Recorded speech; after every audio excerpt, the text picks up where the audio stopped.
that I think we can all agree is pretty stressful: the job interview. We're going to uncover the single biggest and, weirdly, the quietest mistake that can trip up even the best candidates, and of course, how you can avoid it. So let's just ask the big question right up front, especially if you're aiming to become cabin crew. Why do so many awesome, aspiring candidates, and honestly, this applies to pretty much any field, walk out of that room feeling like they just missed? What is really going on that separates the "we'd love to offer you the job" from the "we'll keep your resume on file"? Well, the answer usually comes down to this unseen hurdle. It's a mistake so subtle you probably don't even know you're making it. It happens quietly, in the background, while you're busy focusing on something else entirely. I mean, we've all been there, right? You spend days getting ready, you've got your resume memorized, you've rehearsed your answers, you've got all your best stories lined up. The whole game plan is to walk in there and just impress them. You want to show them you have all the right answers and that you are perfect for this job. And boom, right there, that's the trap. It's this idea that saying more is better. But it turns out, the single biggest mistake you can make is talking way too much and not really listening. You think the person who fills every single second of silence is the one who's going to win, but that's just not how this works. Let's be really clear about this. This quote says it all. Recruiters aren't impressed by noise. You know, all that talking, all those perfectly rehearsed lines about how great you are. To someone who does interviews all day, it can just sound like, well, noise. They're trying to find a clear signal, and you might just be drowning it out.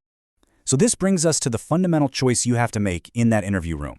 Are you going to create noise, or are you going to create a connection? Because believe me, those two paths lead to very different places.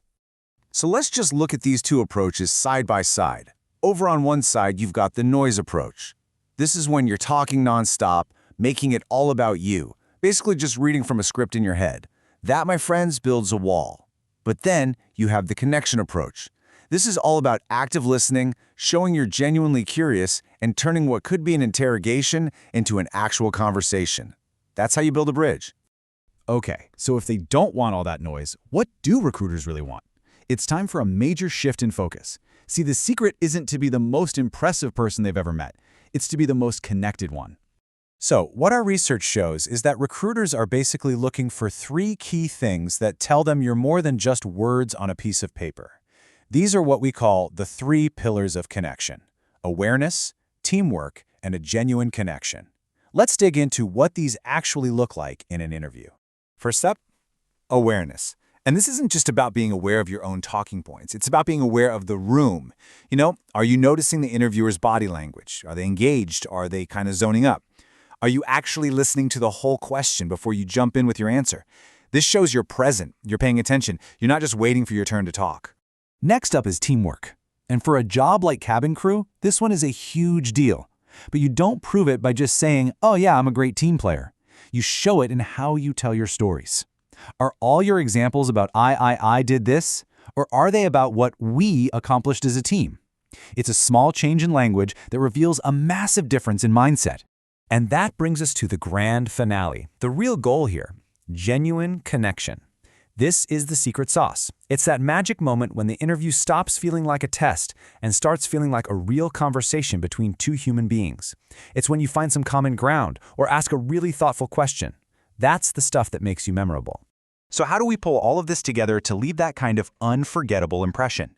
How do you become the person they're still talking about hours after the last interview is done? Well, here it is, your new game plan. It's a simple but incredibly powerful 2-step mental shift.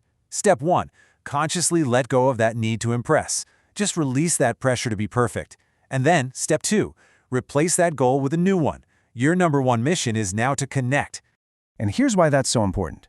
Recruiters see dozens, sometimes hundreds, of really qualified people. After a while, all the resumes and skills just start to blur together. But you know what they don't forget?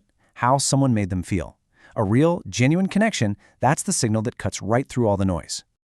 So, I'll leave you with this to think about. Instead of just prepping what you're going to say about yourself, what if you prepared something different? What is one genuine, thoughtful question you could ask the interviewer, not just about the role, but maybe about them, that could build that bridge and start a real connection?